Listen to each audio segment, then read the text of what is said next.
صفات المسيح الدجال الخلقية. د دجال صفات بدن به څنګه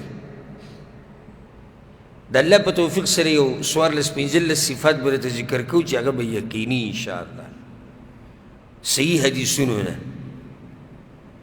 څنګه چې ما تاسو وویل چې د امام مهدي باره کې ډېر منګړتې خبرې د عوامو کې مشهوري، دغه شان د دجال په باره کې مشهوري. او به زه انشاءالله چې کله د دجال په باره کې دا خبرې پوره کړم نو په آخره کې به زه ذکر کوم چې بعض هغه کمزوري خبرې هغه دا دي.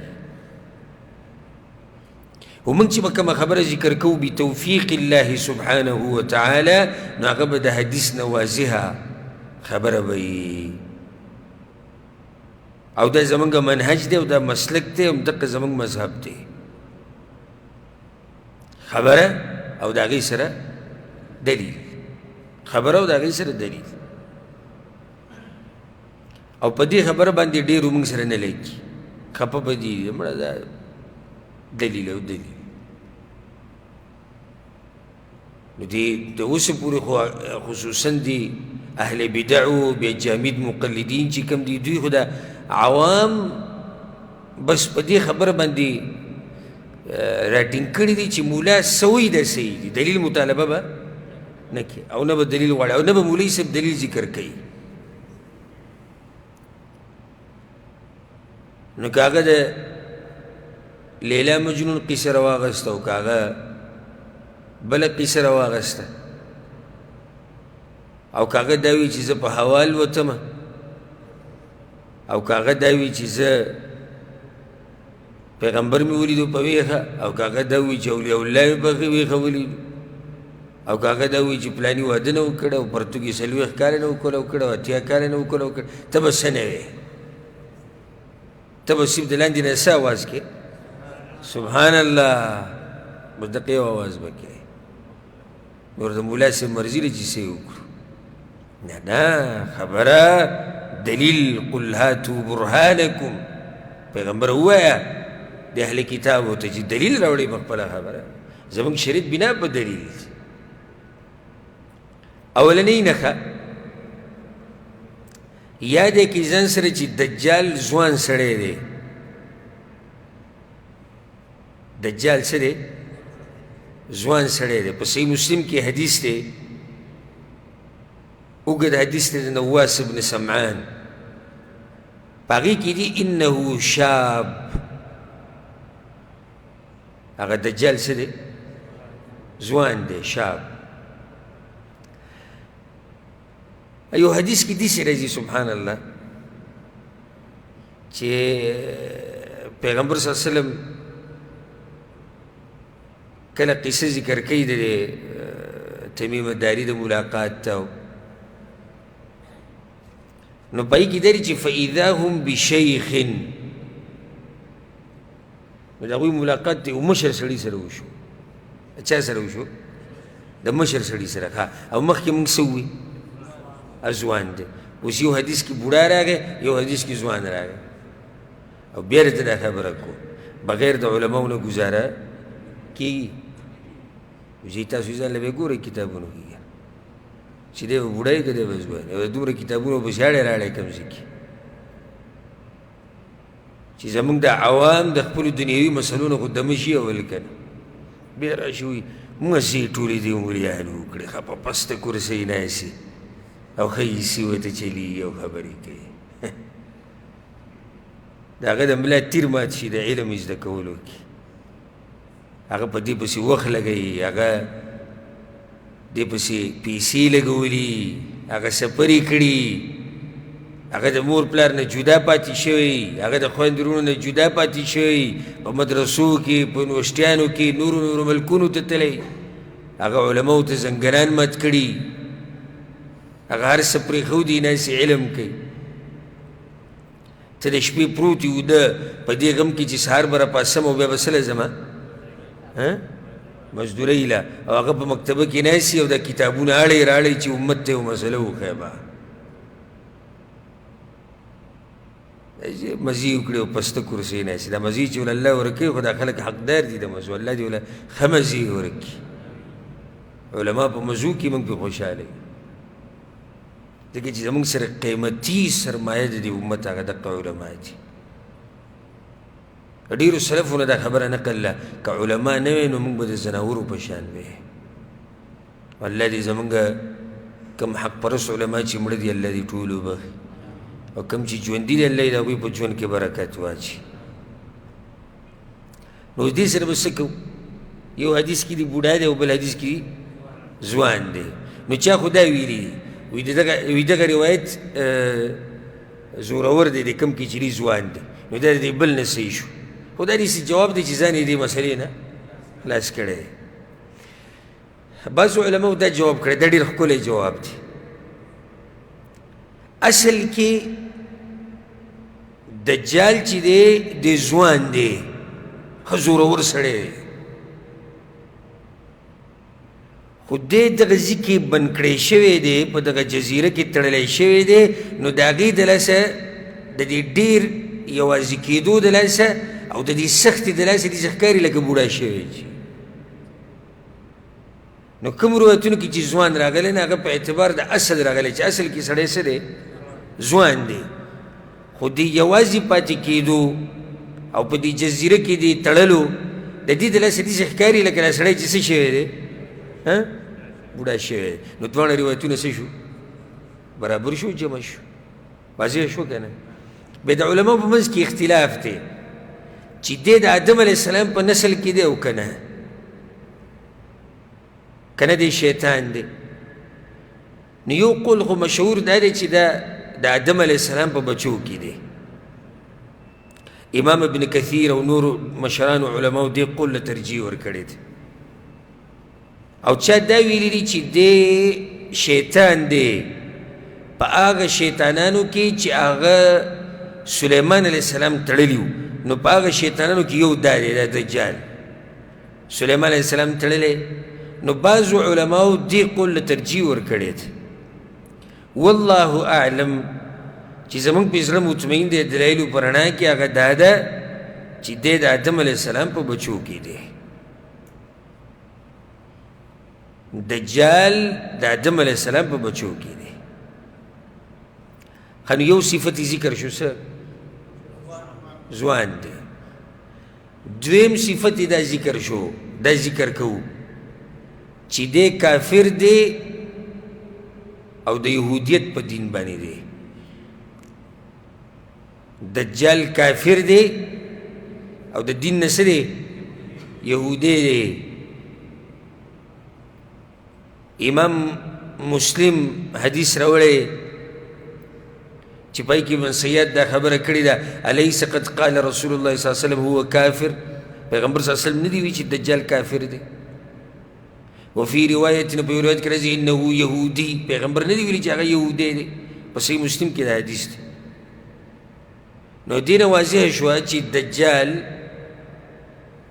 کافر دی او په کوم دین باندې دی؟ په یهودیت باندې دی، یهودی دی. دریم صفت د دجال جسم یې سم ناشنا غټ دی، جسم ډېر زیات غټ دی. حدیث کې راځي امام احمد، امام ابو یعلا، امام طبرانی دې ټولو راوړی. پیغمبر صلی الله علیه وسلم وایي یا عبدالله ابن عباس وی چې پیغمبر صلی الله علیه وسلم کله الله اسراء و معراج په دې شپه باندې بوتو بیت المقدس ته. وی بیا چې کله راغی موږ ته خبره کوله. وی پیغمبر صلی الله علیه وسلم وی چې ما دجال ولیدو په خپلو سترګو باندې فی صورته، څنګه چې دجال دی هغه شان مې ولیدو پیغمبر صلی الله علیه وسلم. نو چا دې تپوس وکړو چې څنګه ووی رأیته فیلمانیا، رأیته فیلمانیا اقمر هجانا. فیلمانیا دا ټکي مورد دی مخکې چې برابر کی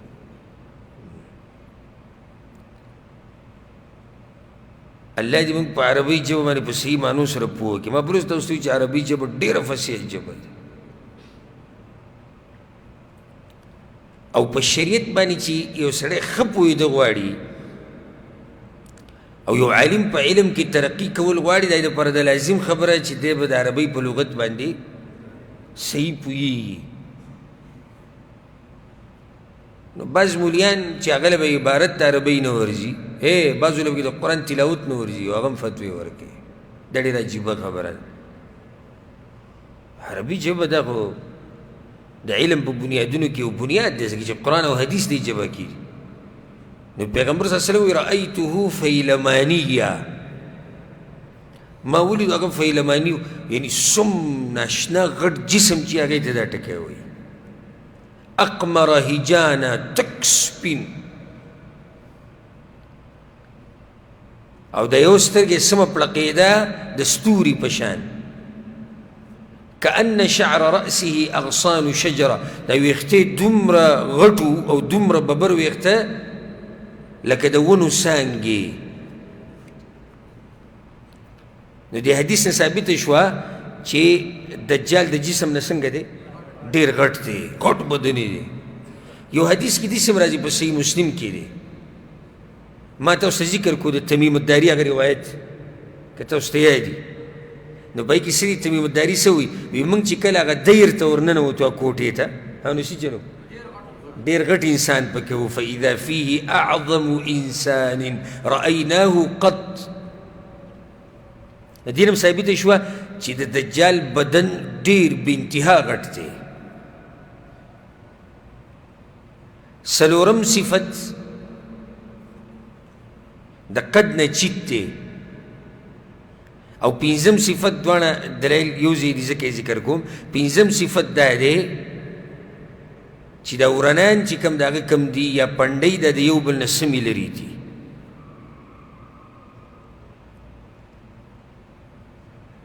افحج دی، او په دې باندې دلیل دی یو حدیث امام احمد امام ابو داود راوړی دی. پیغمبر صلی الله علیه وسلم وایي ان المسیح الدجال رجل قصیر افحج.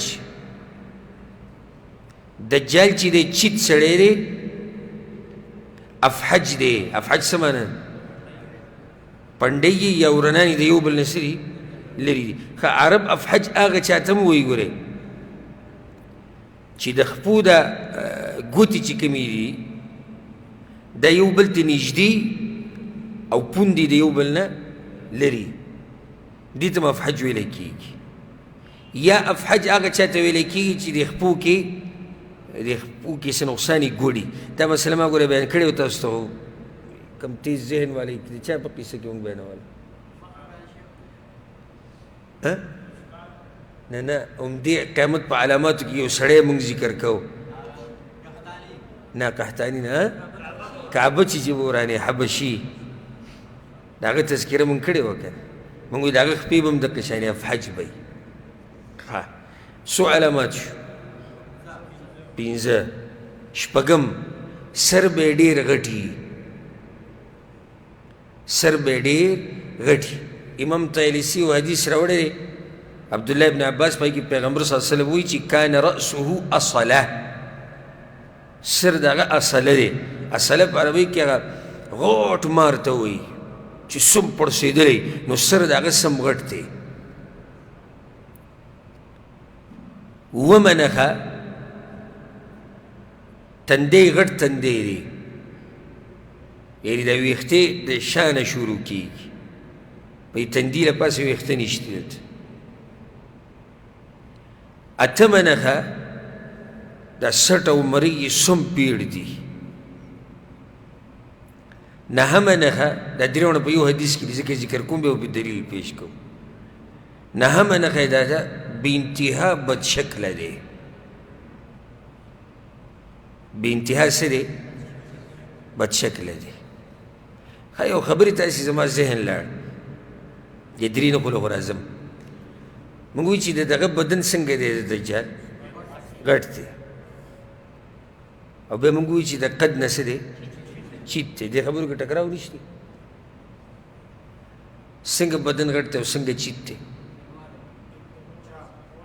پلنوالی. لکه لازم نه دی چې څوک وایي چېرې د پلاني بدن غټ دی سم دنګ دی. کله یو سړی چیت یو بدن یې صحیح غټي، هډوکي غټي، پلني. دا خبره مې ذهن ته راله چې واضحه وي.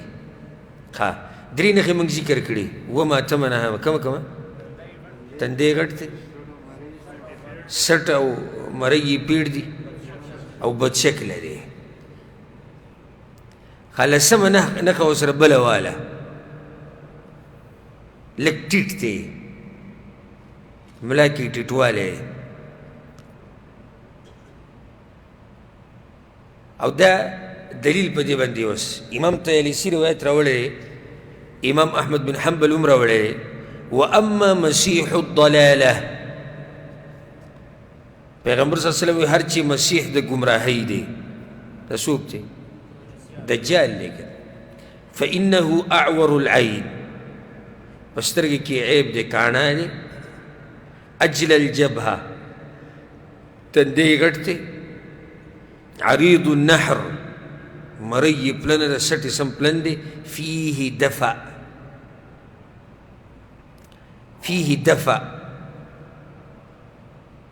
دفع دا ټیټوالی ته وایي په عربۍ کې او په هغه کې لږ ټیټوالی دی ښه په دې کې دغه ذکر نه شو چې بد شکله دی دا بل یو روایت ته امام ابن ابي شیبه رحمه الله راوړی دی د فلتان ابن عاصم پای کې پیغمبر صلی الله علیه وسلم چې فيه دمامه د شکل نه ډېر وران شکل ډېر بد شکله دی دمامه په عربۍ کې بد شکلۍ ته وایي القبح نو چیت دی او د چیتوالي سره بد شکله دی دا د دمامه ټکي معنی ده څو نښې شو لس یو لسمه نښه کاڼه دی سترګو کې عیب دی دا خو واضح ده دا خبره خو متواتر ده په اتفاق سره چې هغه اعور دی مشهور حدیثونه دې باره کې څو پکې تیر شو مخکې فانه اعور العین او مخکې یو حدیث تیر شو چې یاد ساتي هغه کاڼه دی او ستاسو رب چې دی هغه کاڼه نه دی هغه په سترګو کې عیب نشتی دا خو واضحه ده اختلاف د علماو په منځ کې په کوم ذکر راغلی دی په دې ذکر راغلی دی چې د ده په کومه سترګه کې نقصان دی دې مسله کې اختلاف دی نو چا دا ویلي دي چې د ده ګسه سترګه چې ده نقصاني ده دا ښی سترګه چا دا ویلي دي چې د ده دا ښی سترګه چې ده دا کار نه کوي دی په دغې باندې کاڼه دی ښی سترګې بالکل پالتو ده متفق علیه حدیث ته په صحیح بخاري صحیح مسلم کې پیغمبر صلی الله علیه وسلم وی ان المسیح الدجال اعور العین الیمنا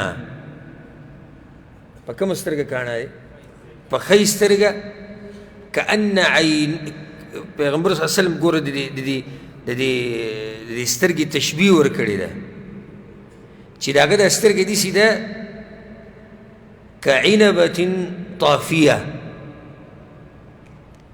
لکه د انګور د دانې نه چې اوبه راوباسي نو هغه څنګه پاتې شي هسې چپړه پاتې شي یا پوستکی پاتې شي بس دننه پکې صحیح هېڅ پکې د ده یو سترګه دقه شان ده دا ښی سترګه او دا حدیث متفق علیه دی ګوره په صحیح بخاري صحیح مسلم کې دی ښه یو حدیث کې دا د امام ابن خزیمه راوړی دی ألا إن المسيح عينه اليمنى كأنها عنبة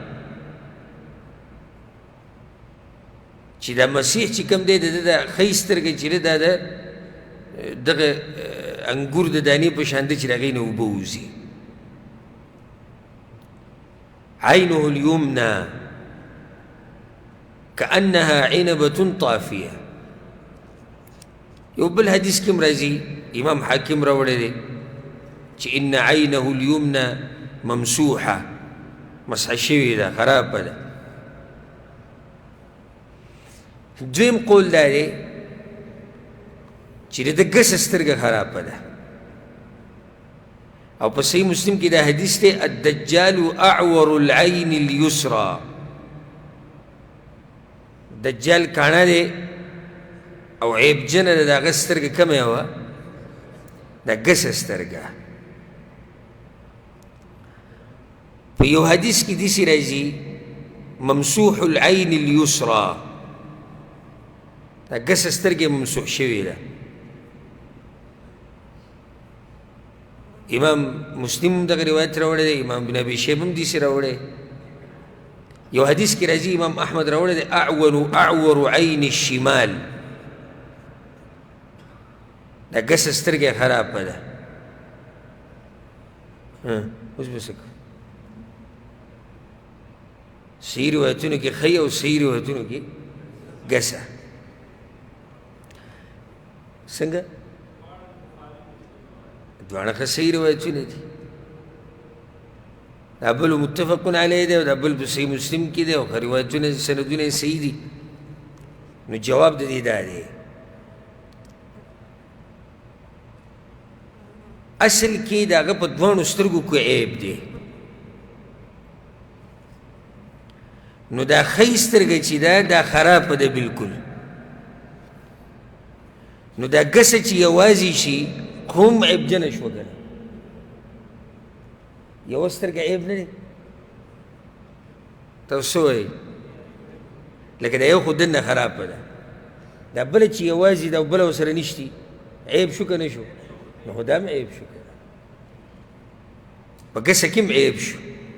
بله وي دا راوتې ده، دا ګسه سترګه ده نه ده، دا راوتې ده. یو حدیث کې راځي چې د انګور د دانې په شان داسې راوتې ده بهر ته او تکه شنه ده. نو دې کې هم عیب دی. عیب په اصل کې په دواړو سترګو کې شتي. هغه یو کې څه عیب دی؟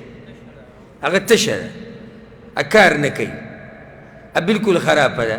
ښه دا بله چې ده څنګه دا راوتې ده او بل دا یوازې ده که نه؟ نو چې یوازې شو خو دا هم عیب دی که نه؟ کاڼه شو که نه شو؟ بیا هم شو. نو حدیثونه ټول څه شو؟ صحیح شو یا راجمع شو؟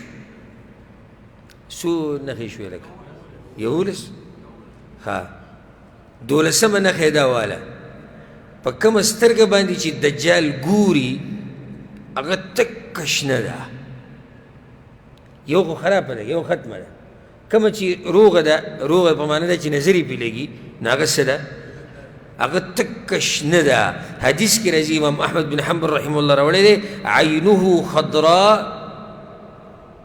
سترګه د هغه تکه شنه لکه شنې شیشې په شان پړقېږي. سمه 14 صفت. ښه دا اوس ښایست دی؟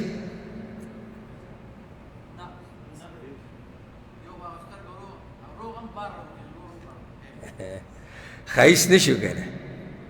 شنې سترګې خو په هغه چا پورې به خوند وکړي چې ښکلی بدني،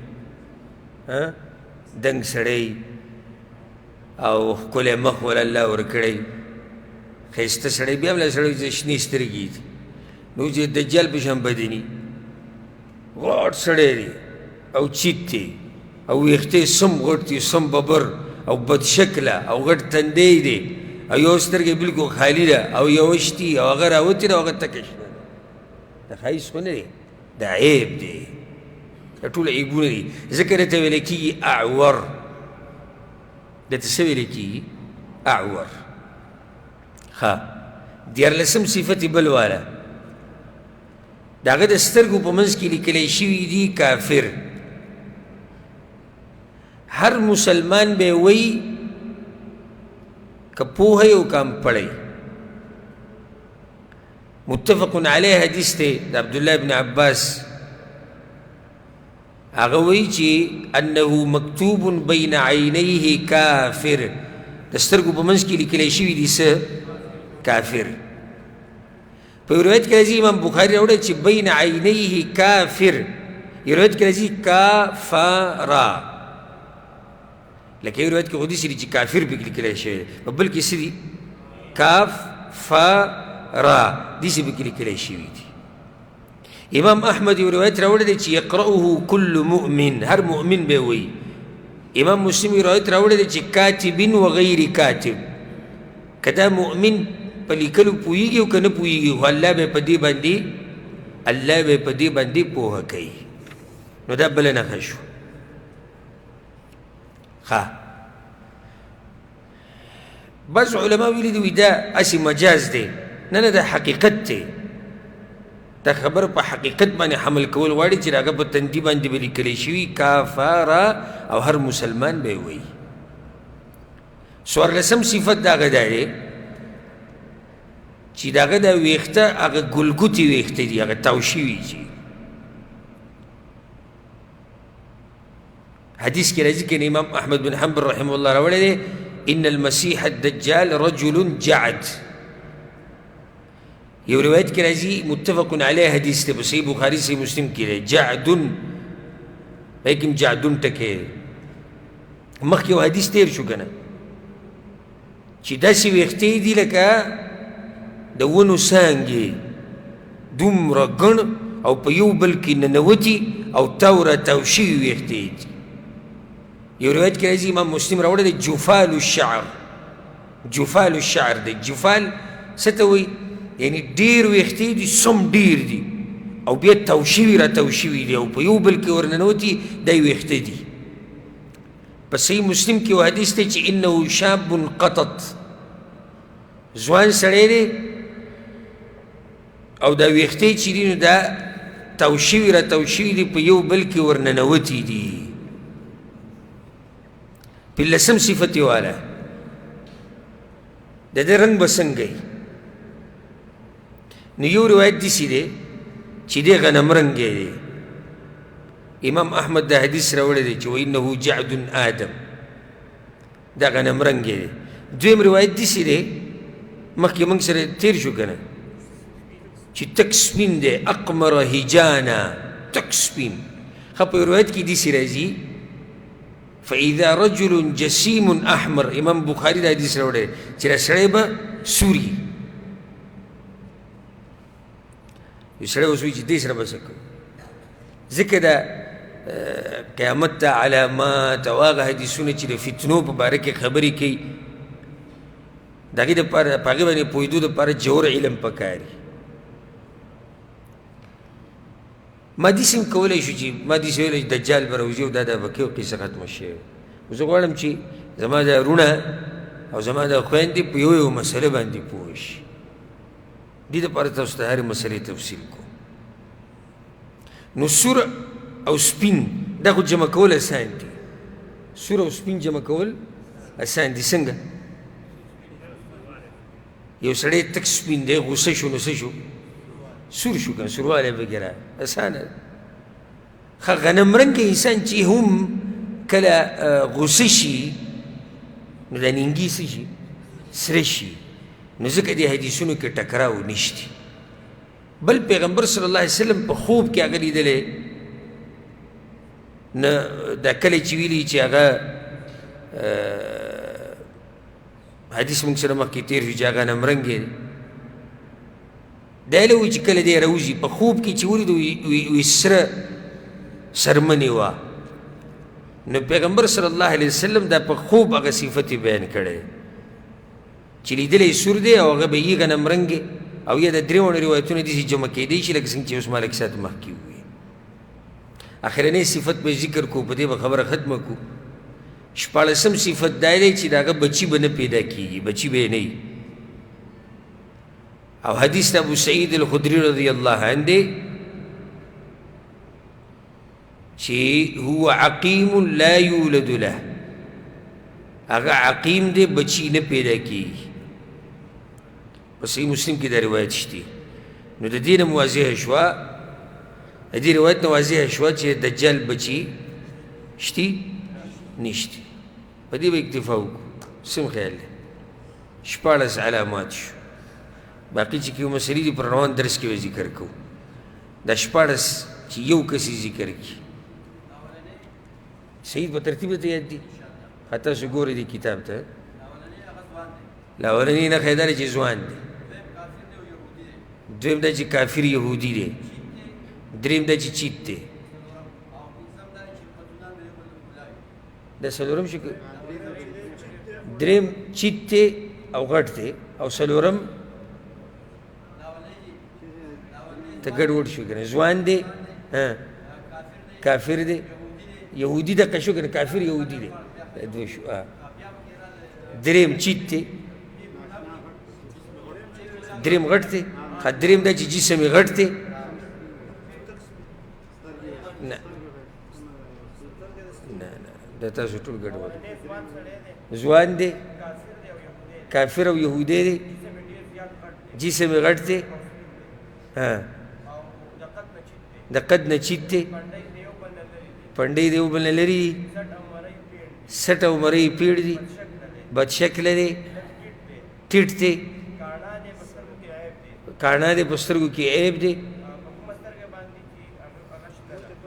کومه سترګه چې روغه ده هغه تکه شنه ده کم پاتې شو سر یې غټ دی تندی اوږد دی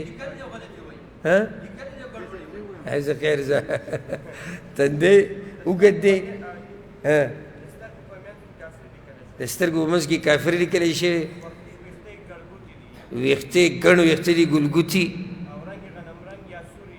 رنګ یې غنم رنګ یې سور او سپین دی بچي یې نشتي په سم کې پاتې شو او بلال ته غوسه دې وکړه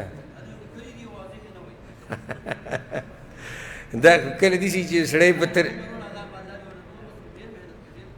او که دا خو کله داسې یو نیم ملګری په ترتیب ولیکي یو نیم ملګری بې ترتیبه لیکي که نه نو په هغه ترتیب کې خیر ده که سړی لږ ګډوډ شي خو چې صفات تاسو ته یاد په دې باندې به اکتفا وکړو انشاءالله په روان درس کې به دا خبره بیانو چې کله به راوځي څنګه به راوځي د کوم ځای نه به راوځي او چې راوځي نو څه چل به کوي او د ده د فتنې نه د بچ کېدو طریقه او دی به په څه طریقه باندې ختمیږي الله سبحانه وتعالی دې موږ د دجال د فتنې نه په امن و امان کې ساتي هذا والله اعلم وصلى الله وسلم على نبينا محمد وعلى آله وصحبه اجمعين